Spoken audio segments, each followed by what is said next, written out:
Sahana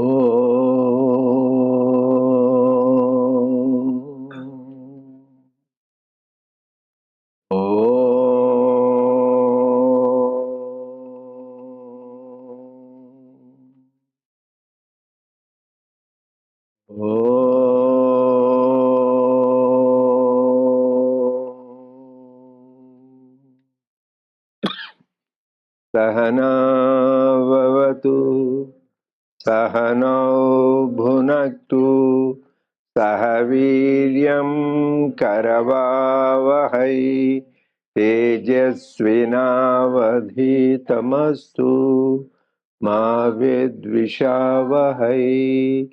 Om Shanti Shanti Shanti. May the Lord protect us. May He nourish us. May we acquire the capacity to study and understand the scriptures. May our study be brilliant, and may we not cavil at each other. Om, peace, peace. Dear brothers and sisters, loving Sai Ram to all of you. We welcome everyone to the Sri Sathya Sai Baba Center of Arcadia, and we are grateful to Swami for giving us the opportunities to continue the Gita Jnana Yajna. And as I said, we are in the chapters, original Bhagavad Gita, chapter 8 and 9, which Swami is giving commentary, and we are doing chapter 17 in the Gita Vahini. So as I said, it's only by the grace of Swami we are all here. Repeatedly I tell that, so otherwise there could be so many other commitments. So if the people who come here participate, they get punyam. And people who make them aware of this, because this is Lord's word, he says, they become dear to him. And people who bring, like today Dr. Thorai was telling, he brought these two young adults from Caltech here. So he get there, I told him he will get that part of their punyam. So when they get there, because they're attending Gita's words, and people who encourage that, who help them, let them know, and bring them, like, so that is a service. I told, we forget service is not only anything where we help other people to be connected to God. That is one of the greatest services. So everything you think about it, so nice. And we are doing chapter 17, and in the soft copy, which page, Nirupama? Yeah, but they sent it 78.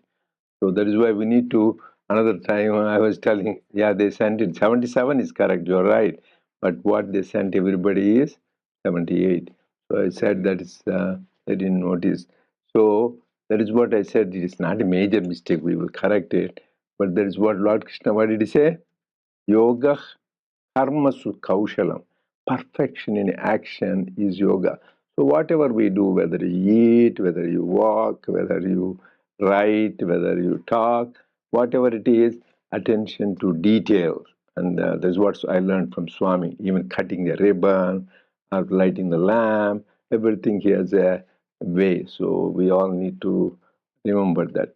Perfection in yoga, karmasu kaushalam. Perfection. Particularly youngsters, we need to think about that. So, and so it's, we are going to start on page 77, soft copy, chapter 17, and on the hard copy, we have page 158. This is where you remember we have four types of karma people, and just we wanted to start, I said there is all a continuity of the theme, so let us stop there, and we then now we are going to continue, right? So last week, where we are talking about the main two major points, remember, ultimate the goal of spirituality is merge in God, Sayujyam, or realize who you are, or attain nirvana, or get liberation, or get Atma Sakshatkar, or realize Brahman. They all mean the same. That's why people get confused, different words that are used in scriptures. That means a stage where you go, you're eternal, don't come back. So last time we talked about anything you achieve in life, you go to a different lokas depending upon your devotion. You go to heaven or the loka, Goloka or Brahma Loka or Shiva Loka, and come back after you finish. Whereas this is the Parandhama, having gone which you don't come back. That is why you layam. That means you're not nasham, like a wave. We are all the waves in the ocean of Satchidananda. Then you become part of the ocean. That is the goal. And so for that is the mukti. That there is two types of mukti we talked about. Sadhyo mukti. Instantaneously you realize the truth. Like Ramana Maharshi, when he was going just in a flash, he knew what it was. And then karma mukti, like gradually you do spiritual practices with purification day by day, then you reach the goal. So this is we talked about sadhyo mukti and karma mukti. And then in that connection, he was talking about the various paths. So today we wanted to start that. So you can, unless anything else, people have questions or comments, we'll go ahead with the discussion. And all of them are connected. You can read all the 4 groups series. Sairam, I think where we were, like Dr. Reddy said, we were talking about the ultimate spiritual freedom, this merging with God and this spiritual liberation. And I think Lord Krishna defined it really nicely. And then now he's telling Arjuna the different paths people take, are different, I should say souls actually, different paths that souls take for whatever reason. So we will start there.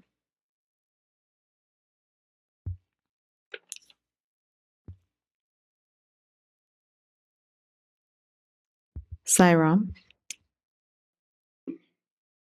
I may tell you there are 4 roads which are now used by mankind. Karmatita, beyond karma, unaffected by karma. Nishkama karma, karma without any desire for the fruit thereof. Karma unaffected by any craving for the result therefrom. Sakama karma, that is action with the desire to reap and enjoy its fruit. And karma brashta, karma that knows no restraint or control. The karmatitas are the jivan muktas. All their karmas have been burnt up by the fire of jnana. Their impulses for action have been scorched by the wisdom they have gained. They have no further need for injunction and prohibition, vidhi and nisheda. They need no sadhana, like dana, charity, dharma, virtuous living, tapas, austerity. All they do or feel or think will be divine, holy, virtuous, beneficial to mankind. The very earth they tread on is sacrosanct. Every word they utter will be the word of God. Their breath need not take them on death to realms that are heavenly. They merge on the falling away of the bodily raiment without delay in Brahman. Such are the jivis who are described by me now as having Kaivalya Mukti, Brahma Prapti, or Sadhya Mukti. Next, the second group, the adepts at Nishkama Karma. These are the mumukshus, alert on the path of liberation, who are intent on attaining it. They perform each act as a step in the realization of the Lord. So they can never do anything bad. They do not look forward to the result. They do not leave it. They leave it to the Lord to give it or withhold it. They are not prompted by worldly motives or even by the desire to gain a heavenly pleasure. Their aim is just this: liberation from the bondage of the objective world. They win the grace of the Lord in proportion to the steadiness of their faith and practice. The third group which believes in sakama karma, performs all acts through the desire for the fruit thereof. Since they have an eye on the successful earning of the fruit, they will engage themselves only in acts that are approved by the Shastras. They will not do any sinful or prohibited act. They will equate each act with the merit it will confer, the happiness it will ensure, the heaven it will win. Such men, when they depart from this world, will enter the lokas, or supramundane worlds they have sought and worked for, and having stayed there as long as their merit entitles them, they have to return to earth. The fourth group is not guided by any rule of conduct. They have no norms, no discrimination between virtue and vice, right and wrong, proper and improper. They have no horror of hell, no conception of heaven, no dread of the devil, no reverence for God, no respect for the Shastras, no vision of Dharma. They are best pictured as beasts in human form. The majority of humans are members of this unfortunate group. They strive for momentary pleasure, short-lived happiness, temporary joy, and evanescent comfort. To call them apes with human physique would be a big mistake, for the ape only jumps from branch to branch or from tree to tree. It releases itself from one branch or one tree before landing on another. Men are more like caterpillars, which move from leaf to leaf, fixing their foreparts on a new leaf before releasing their hind parts from the leaf on which they were resting till then. Continue next paragraph. They're connected to that. That is to say, man by his acts in this life decides on his next birth, where and how it will be, even before leaving this world. The new place is ready for him. His foreparts are already there. It is only after setting this that he relieves himself of the hold of the world. Men of this category move around in the wheel of birth and death.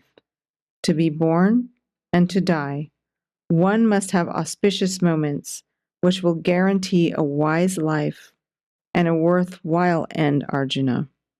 Yogis, for example, give up life only when auspicious moments are available, not at other times.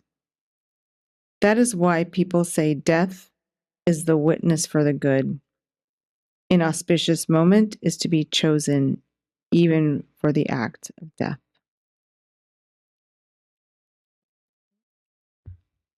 So that's a lot to unpack. So just to kind of define a few things, did a little dive. So I wanted to define these different paths, but also bring some sort of practical message to that. So we have karmatita. This Lord Krishna tells Arjuna is beyond karma or unaffected by karma. The best way to define this is somebody that is like kind of a compassionate, almost like a sage-like person. Maybe they comfort someone who's grieving, or they donate their time and do seva, but they're just doing it because they're thinking about God the whole time because they think of it as their divine duty. They don't expect anything, and it one of the definitions is that this action is like a line drawn in water.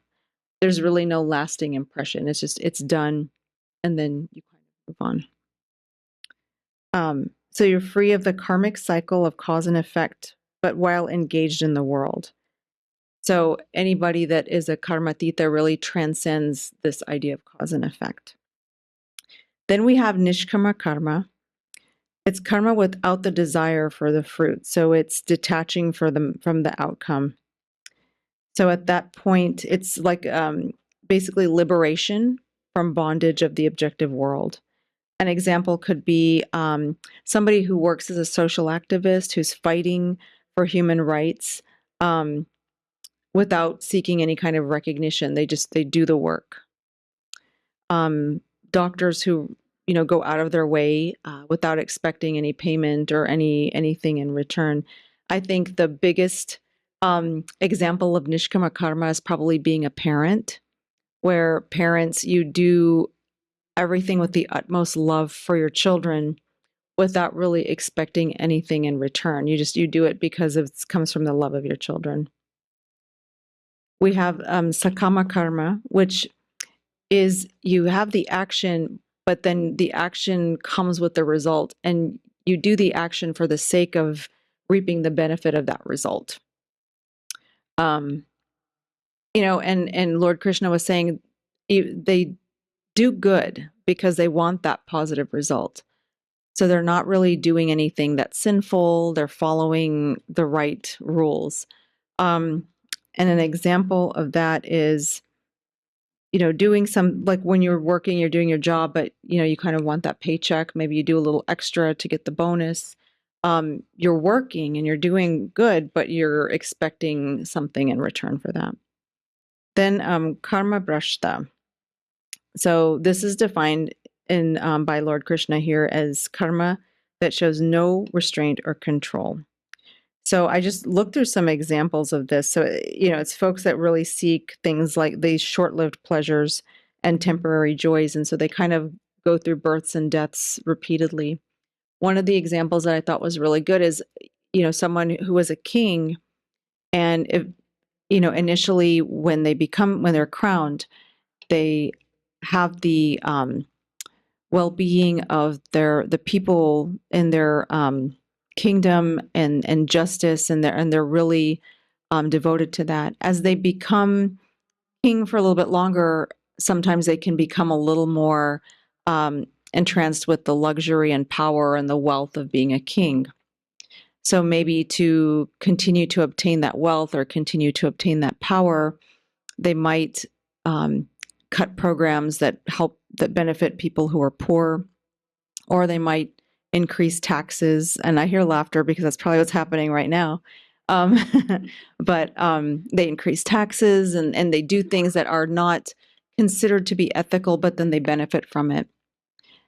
What happens eventually, in this example, is that many times people see this, maybe the subjects in the kingdom, and they start to rebel. So at some point, there is a downfall for the karma brashta.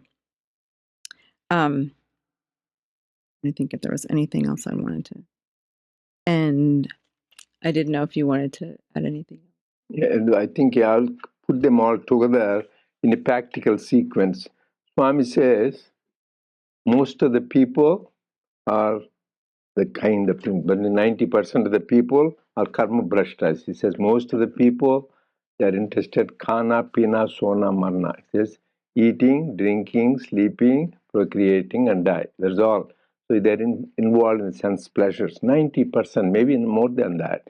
So he says that is why to have this interest in knowing the truth, that spirituality is the sign of divine grace. That first we should remember. Only by divine grace we can think of God. Otherwise we cannot even think of God, because most of the people are interested in that animal life. Swami says they're not. Swami says they're not even animals. They're worse than animals. He says like caterpillars. They're beasts in human form. Swami was very serious. These karma brashtas, because they do all wrongful deeds, evil deeds. Their thoughts are evil. Their speech is bad, arrogant, and rude and hurtful. Their deeds are there which are hurts. These are the Swami says they are worse than animals. They are demons. They call though they are humans. So they are the worst. But we have the whole reason the avatar has come is so that we become human first instead of being animal, and then become divine, because we are divine. So he wants us to realize. And another important thing he says is, don't blame your parents. You chose where and how you will be born. So you choose the birth. You choose your parents. So you can never people say, oh, you are my parents, why am I karma? No. You choose who your father and mother are and where you want to be born, whether you want to be born in Nigeria, Madagascar, or India, or America. You chose where to be born. So here, very important pan.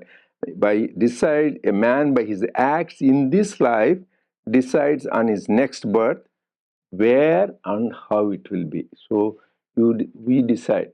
So for that, what should you? There are four ways. So if you can do is, if you are that jnani, like an Ramakrishna Paramahamsa, their every word is word of God. They are not bound by any karma at all. That is why we said jnanagdi dagda karmanam tamahu panditam buddha. All their acts are burned by the act of jnana because they are enlightened.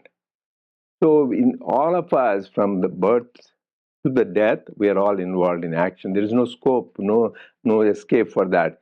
That is why Lord Krishna says, Evam pravartitam chakram nanuvartayati here. I put this wheel of action and it will go on working. So, we are all in that wheel. And he says, even he says, Lord Krishna says, Name parthasti kartavyam trishulokeshu kinchana nanavapyam avaptavyam vartavayavacha karmani. He says, even in the three worlds, the Lord Krishna doesn't, I don't have any obligation, no work to do, but still I do the work to set an example.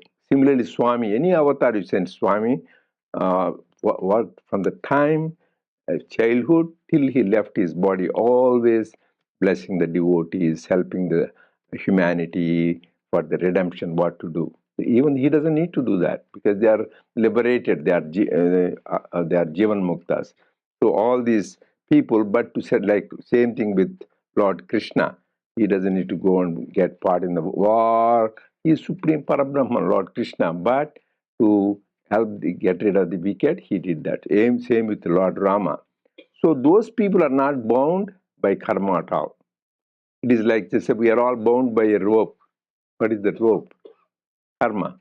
So we have to get out of that. But these people, that rope is there, but it is burnt completely. Once it is burnt, it is all ash. It looks like a rope, but it cannot bind. So those are the people with the karma titas. Then next is, we all can do that. We are not avatars or great saints, but next one is practical for all of us. Nishkama karma. The whole Bhagavad Gita, Lord Krishna, from beginning to end, the whole thing, the important emphasis is Nishkama karma. Selfless service, we call that. Action without any attachment. We talked about in the chapter 2 and 3 before. That is one of the important thing is to have Nishkama karma means selfless action. Whatever work you do, so you go to work or take care of the family or in the society, organization, you need to dedicate all actions to God. He is the doer and you are not. So once you dedicate to Him, it becomes Nishkama karma. So don't expect the results to yourself. So two things major problem in the help for us in Nishkama karma is no doership. I am the doer. We all have the thing, I am the doer. So that is ahankara. And second thing is mamakara. I want the results. As she was telling, I worked, so I want a promotion. I want a big paycheck. I want recognition in the society. I want name, fame, power. That is all not good. So you just work, as I said, and then you tell the Lord, you do whatever you want, whatever you give, I am happy. So he says there, their aim is just this liberation. They win the grace of the Lord in proportion. They don't ask you, oh, give me this, give me that. Lord, I did the best I can. You do whatever you want, leave it to you. That is the Nishkama karma. So the whole secret of Bhagavad Gita, in one word, if you say, is Nishkama karma. What is that last few weeks ago we said? Tasmat sarveshu kaleshu mamanusmara yuddhecha. He says to Arjuna, think about me always. Always think about me and fight yuddha, fight the war. So I said, we are not in a war, except some people in different parts of the world.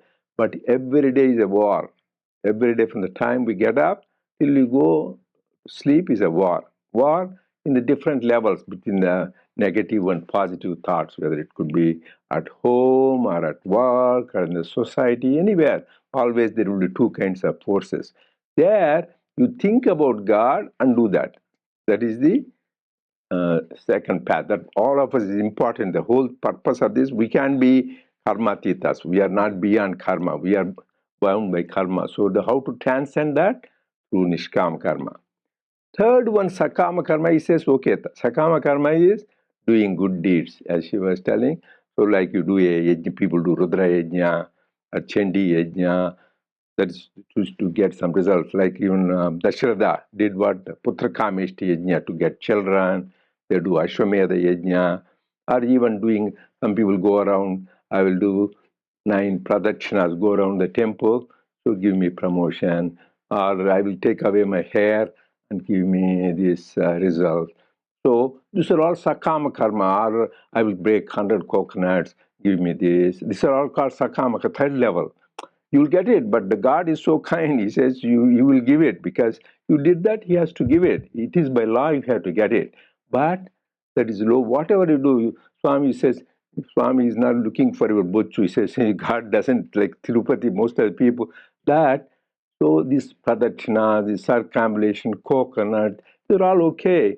But that is all sakama karma. So you'll give results, but then he says you have to come back again. You'll get the results, all these people, but you have to run. So that is okay, do good deeds, but even good deeds is not enough for a spiritual seeker. This is what he's telling. Do good deeds, go to temple, do rituals, prayers, but you should go beyond that. So that is nishkama karma. So love for love's sake. So first you can say love without duty, the kalatita, the karmatita. Second, in nishkama karma, this duty, love without duty. And then this third, sakama karma, is duty with love. So just should go love for love's sake. That is the thing. And fourth group is the one which is the karma prashta. We don't want, nobody have hope, none of us are into the thing where they do bad deeds, hurt people. That is why Swami says, basic thing for us, our in the, Guru Purnima discourse, he said, my devotees, they don't eat meat, number simple thing. They don't smoke, they don't gamble, so don't drink alcohol. This basic fundamental 4 things. That is first you need to meet that. And none of us do that, right? Nobody here smokes or drinks alcohol or gambles or meat. But then next step he goes, don't think negative thoughts. Even in thoughts, don't hurt other people, but even speech, always truthful, thought, word, and deed. And then finally, have pure thoughts always. That is what it is. But these karma brashtas are like this, so then they will be worse than animals. Then you may think, what will happen? So he says, you choose your birth. So I want you to all go back and read the original Bhagavad Gita, chapter 6. We already talked about it. So from shloka 40 to 46. What this is, we are all doing spiritual practice, at least some of us, 10%. But that is the first category, karmatitas. Who are those people? Like I said, Ramakrishna Paramsa, Vivekananda, Brahmananda, Ramana Maharshi, who are beyond anything. So that is the ultimate. But Lord Krishna is himself said, Manushyanam sahasreshu kaschidjayatati siddhaye yatatamapi siddhanam kaschinman veti tattvadaha. There are billions of people. How many billions in this planet Earth now? 8.4 billion people working on the earth. Of them, maybe few millions maybe think about God. Of them, he says, only handful merge with him. So that's all he said. He himself said it's very difficult. Vasudeva Sarvamiti Sam Mahatma Sudurlabha. That great soul who thinks everything is divine, everything is permeated, you cannot find them. Very handful, like these great Mahatmas, like as I said, Nisargadatta Maharaj, Ramana Maharshi, Saint Francis of Assisi, all those great saints. sages, it is difficult to find. So we are doing the spiritual practices. Why are we doing it? So that we want to be not born again, not to be we are liberated. Then Arjuna had a question. What you said that, but to attain God, what do you say? You said you should have unpointed focus on Him, completely think about Him. My mind jumps around like a monkey. It goes here, there, what to do? Then Lord Krishna said, what did He say? Abhyasena tu kaunteya vairagyan. You need to practice and you should have detachment. Then He says, even if I do that, still I may not attain liberation in this life. What will happen to me? He says, Abhayam Ubhaya Brashto. Neither I enjoyed the world, my friends all went to movies, enjoyed gambling, this and that. I didn't do that. Neither I got liberation. I went to this bhajan, sincere spiritual practice, fasting, did this. I didn't liberation. So neither I got this, neither good for neither one. I've lost my thing. What is the here? Beautifully he answers. This is like a mantra. One of the teachers, it was a beautiful magazine called Kalyana Kalpataru that is there. They wrote, Nahi Kalyana Kritakashchit Durgatim Tatakachiti. Anybody does any good deed, he will never go to any trouble. God gave a promise. If you do any good work, anything good, help others, thing, I am assuring you, it will never go waste. So whatever service, you be always convinced, whatever good you do, in the thought level, word level, deed level, he is giving a promise. Nahi kalyana krita kachit. This is chapter 6, sloka 40. Some people say it's like a mantra, remember. It will never go waste. And he gave the example. Okay, I didn't get liberation. I did all this spiritual practice, sadhana, went to bhajan, did the Sunday service project and the Shivratri bhajans, this or all this. But meanwhile, I died, I didn't attain. What will happen? You will start from there. That is why the money you have in this bank balance, this year, life you die, next life you may be born in some poor family, something. It will not carry forward the bank balance, there it goes. But this spiritual bank balance, it will go forward, next life, next life, next life. It will never go waste. But your properties, your families, your bank balance goes with this life itself. Then Lord Krishna beautifully says, Prapya punyakrutam loka suchinam shrimatam gehe. For example, you didn't attain liberation. So you did a good man, did good deeds, you died. What happens? So next time you will be born in a family who are well-to-do, rich, but they really think about God. You will have parents who are holy people, good God-loving people, and but you don't need to worry about your day-to-day living. So just you have good food, good shelter, but you will be able to think about God. But there you won't be born in a family. Rich people are there, but they're into bad habits, not that kind. Chim Srimatam Dehe. You will be born in a family who are prosperous, but at the same time they are pure. Okay, you are even better. You did more practice. This is 50% marks in the exam. If you are 100%, you are liberated. Right? In exam, you are 100%. That is liberation. 50%, you are born in a family who is well-to-do. A lot of us, I think, probably will come to that category, similar to that. Our parents were holy people, thought about God, good people. And then you are really even more, you will born in a family of yogis, 80% marks. Here he says, you will be born in a family of yogis like a Jnandev, Namdev, Tukaram. So you will be born in family where your parents are like almost like yogis. So then you just need to start from there and you'll finish it. So but if you don't do any of this, that means you are good 50% marks in a good family with spiritual interest, 80% in a yogi family, 100% you are liberated. But you do bad thing, karma brashta, what will happen? We had an example. They may be born in the lower lives. That means they may be born in places where they don't have enough food to eat, hunger, disease, and all that. That is at least is okay, human life can get better.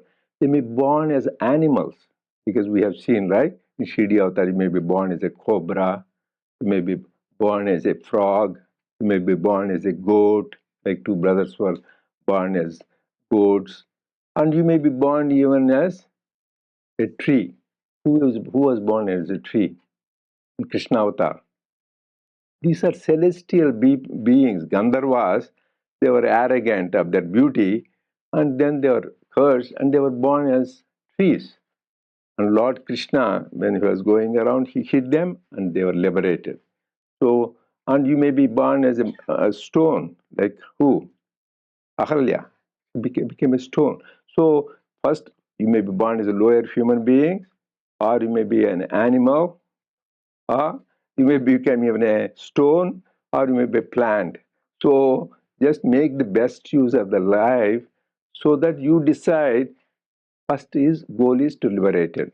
If not, at least be born in a family who think about God or being a yogi family. So this is, you are the one who is making the destiny. You are the architect of your own destiny. Don't complain. That is what when Vedanta is. You cannot complain on anybody. You have to blame yourself.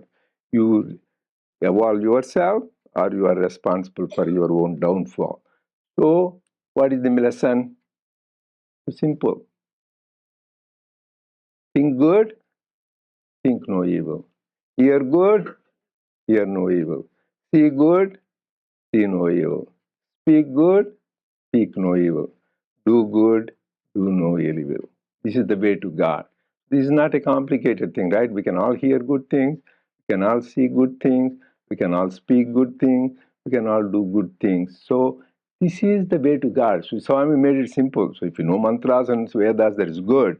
But this is the most important day-to-day simple thing, and that will give the redemption. So that is why those are the people that will take us. First we start that, then it will take to God. That's why another way Swami said is, start the day with love, fill the day with love, spend the day with love, and the day with love. This is the way to God.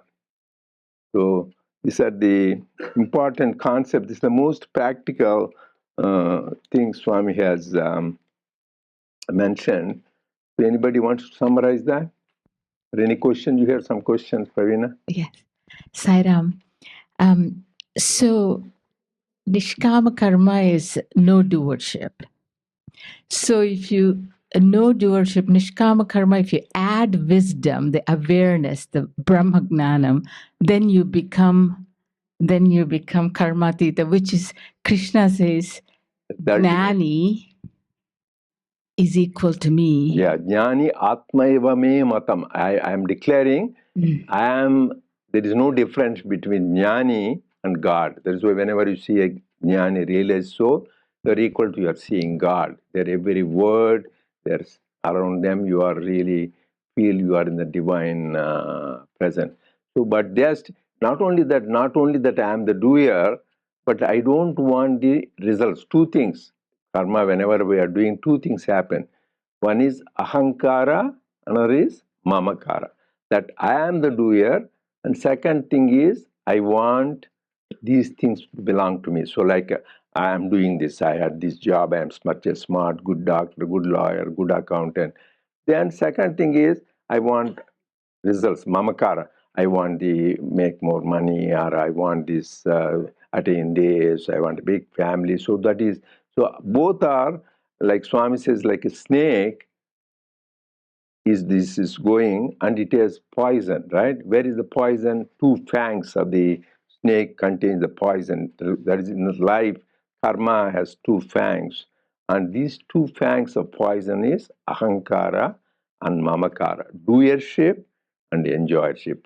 One is I am doing, and second is I want the results of my actions to me. So if you don't get it, something good you do, people, I see a lot of times, I said, sometimes you are busy, you forget, oh, I sent that thing, did you get it? You didn't even recognize. They feel, a lot of people, they feel bad. So in general, we do that, but sometimes you forget. So that means people really expect, at least recognize, even people who are good, they do, you need to expect the real, like Swami is the one, God is the one, shows love for love's sake. Closest next is mother's love. Mother loves the child, love for love's sake, whether the child is whatever it is. So these are that is real unconditional pure love. And that everyone can develop all for all beings, not only for our immediate ourselves, family, and friends, but for all being. There are people great, so like Mother Teresa, how she came somewhere in Calcutta streets, how she served those people on the street, like child teeming with pus. She says, Mother, how could you even touch that page because there's steam smell? He says, well, what are you talking about? I don't see that. I see baby Jesus because he sees the God in that thing. Then there is no question of repulsion. So these people, they don't see the thing. They see the Lord in everything. So that is the ultimate stage. Vasudeva Sarvamiti. So that is the one. Doesn't come overnight. We need to constantly practice like a sadhana, this constantly do that. So, but it can be done. All these people, they did it. So you don't need to be a great scholar. Ramana Maharshi did not finish high school, and Swami did not go in the 8th grade. Sri Ramakrishna did not even went to even primary school. So all these people, you don't need to be a scholar, a college graduate, PhD. Just the simple being good, doing good, then you can attain the. Yes, there's the question you had or comment. Anything else? Okay. Okay, she had some question. What is your name, please? I didn't. I'm Sarvagnya. Huh? Sarvagnya? Sarvajna? Yeah. My God, that's dangerous. Sarvajna means omniscient, knows everything. So you know everything, then you should not have any question. Good. Yeah, go ahead. Sarvajna. I was just wondering, what is the difference between self-respect, self-confidence versus ahankara? Okay, very good point. That is why self-confidence, Swami, is the foundation for everything. Self-confidence. Then next is what? Self-satisfaction. Then next is self-sacrifice, and then self-realization. At least these are basic things all of you know for like formulas. First, you should have foundation is self-satisfaction, then self-confidence, then self-satisfaction is the walls, and self-sacrifice is the roof, and self-realization is the mansion.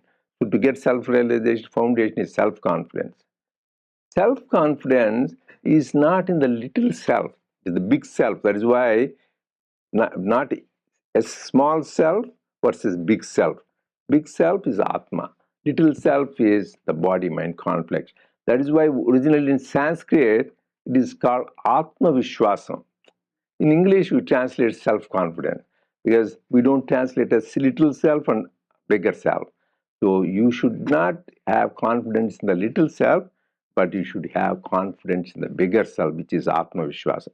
That means don't think confident that you are this body, I'm so strong, or my mind is sharp, I'm so intelligent, I'm a scholar, I can remember everything, I know all the scriptures. That is confidence in the little self, that you are confident in the body, mind, intellect. But the real thing is, should have confidence in the self, Atma. Hey, this body, mind, intellect is given by God to me. So I use this, and you should trust in the self, God, who is acting through this body, mind, intellect. That is the difference between self-confidence versus little self.